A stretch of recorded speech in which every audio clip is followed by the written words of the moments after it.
Hello, welcome back to my YouTube channel. My name's Len. Hopefully you have enjoyed watching parts 1 and 2 of the off-road overland / camper trailer build. In this video, part 3, we'll be covering the inner fender well build. Part of the build was done before I started taping, so you'll see them probably like halfway along with some of the framing of the inner fender wells. This design caused a few issues that I didn't realize until later on in the build, which when I get to those parts, I'll point out the issues that I had to work around.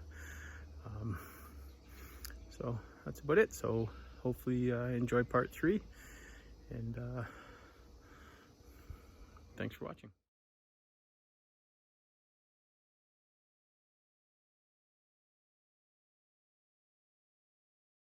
Okay, I've got the framing for the wheel wells. Excuse the mess, lots of tools here. So using 5/8 micro sienna for the outside wall. It's doubled up on the ends. 2x2 bracing all around.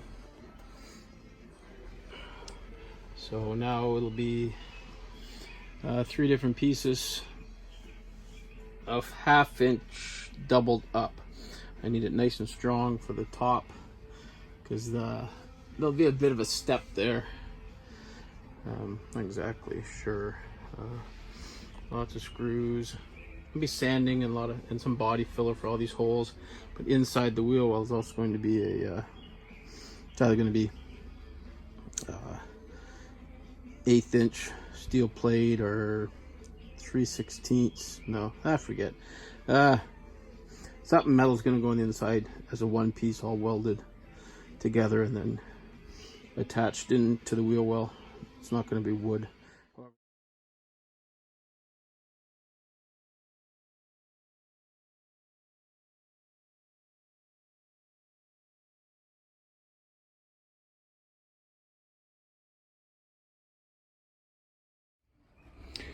So to do the wheel well liners, let's call them that, I've got 1/2 inch micro sienna, and I decided to kerf it for the bends. It's a little rough, yeah, some pieces fell out, so we'll kerf it to get the bend, and then the second layer we'll glue and screw, and I'll fill the kerf in or the cutting with a premium PL. Secure it all together. Give me a nice double thickness, 1 inch. It'll be nice and strong. So let's see how that comes out when it's done. But with the kerfing, you can see, I'm gonna try and hold this here. It'll bend for my angle. My angles are like 60 degrees, so getting those out of my saws or my table saw is not happening. So kerf is the result. And on the kerf board, put 2 nice heavy beads of PL 400. That's going to squish out real good and give me a nice seal in the outer lip. So got a center line marked. I'll line that up. About so. Oh, I don't have my clamps handy.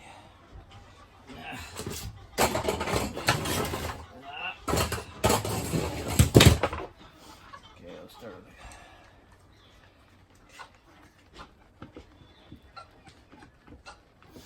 it. Stuff slips and slides. Slippy slidey, there we go.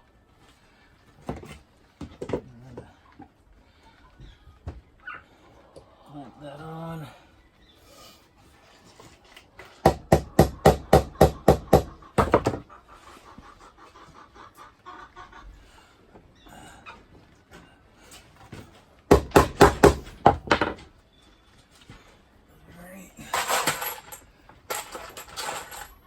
Prepared with everything here.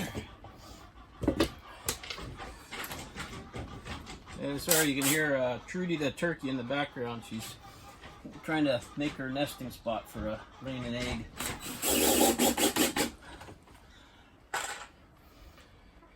get a couple screws in, hold this in place, lined up.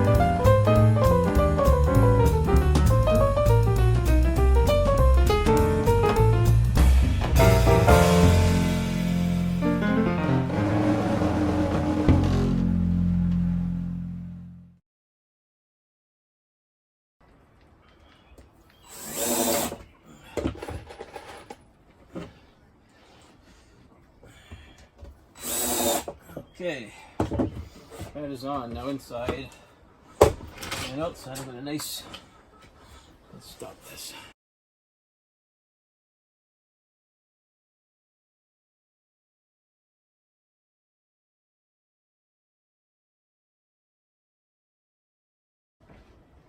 I've got a nice bead of PL squeezing out. So I'm just gonna run a wood block, got that excess.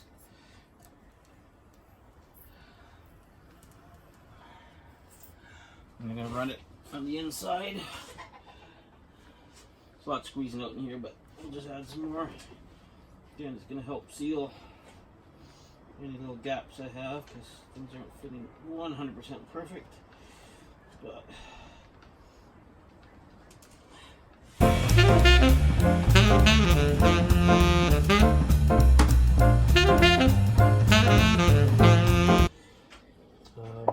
this will be trimmed off. Or maybe not, because a piece of insulation is going to go in here, insulation here, insulation on top of the wheel well. So this will be, this here will all be filled in with PL, or maybe a sawdust and glue mixture. We'll see. And then there's going to be another layer of wood on top here to strengthen this, because I want to be able to step on this. It'll be so the wall will be coming up here, slightly tapering in to the wall, and then the metal wheel well, probably diamond plated, will be sticking out the wood here. A little bit of a step, not necessarily a step. I don't really need a step, but it's been about 3 or 4 days I've let this harden. Nice and solid, put it on nice and thick. There'll be a bit of a gap under the curve, as you can see on this one, on the second layer. There's a tiny gap in there. I'm going to put a expandable waterproof foam in. But now I get this nice and smooth for the second layer to go on. I'm going to just use a flap disc, gets it down nice and quick. Doesn't have to be perfect because another layer's going on. So off we go.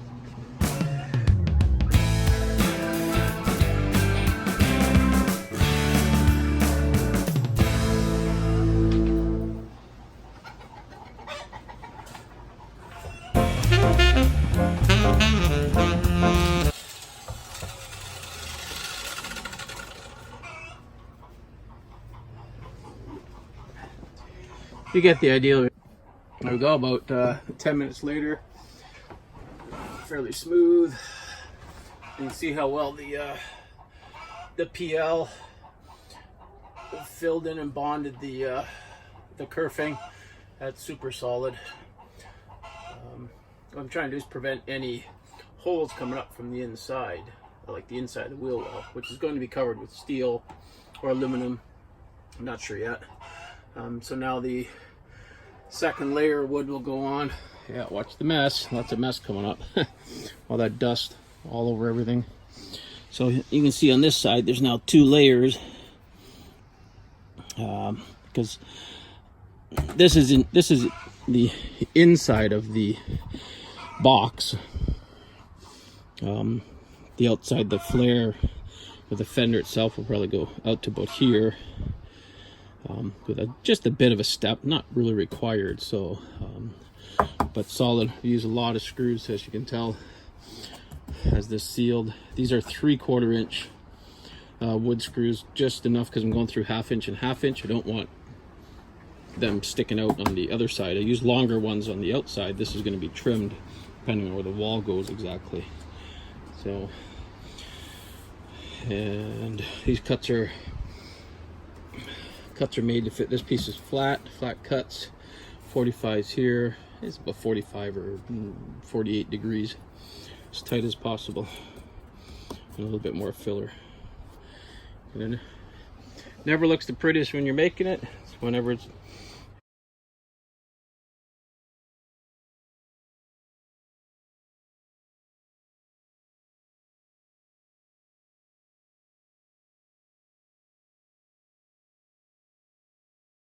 okay. This is the deck or floor. This the bottom. It's upside down right now.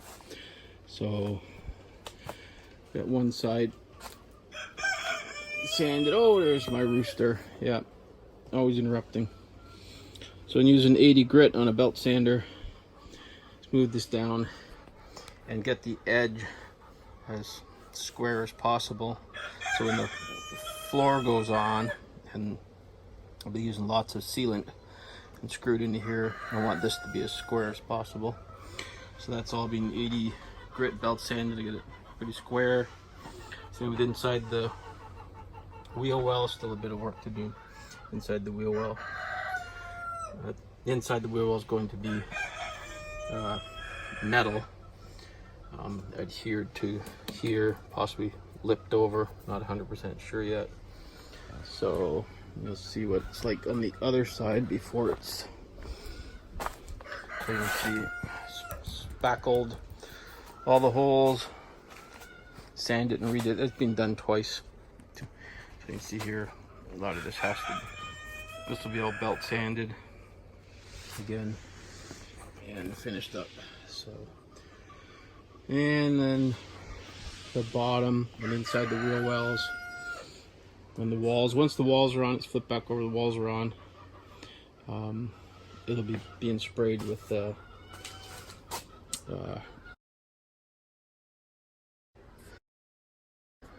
I'll then pull the frame out underneath and have the box in the air so I can spray underneath and the walls. And that's the end of part 3. Hope you enjoyed that. Maybe learn something. Maybe give me a few pointers. Pointers be too late because we're a year later now. So but again, I'll get to where the issues were and how I solved them. Coming next in part 4 will be the walls and inner framework construction, and that's actually where a few of the issues will start to arise, was in that part. So if you've enjoyed this so far, please like and subscribe, share, and look forward to seeing you in part 4. Stay tuned.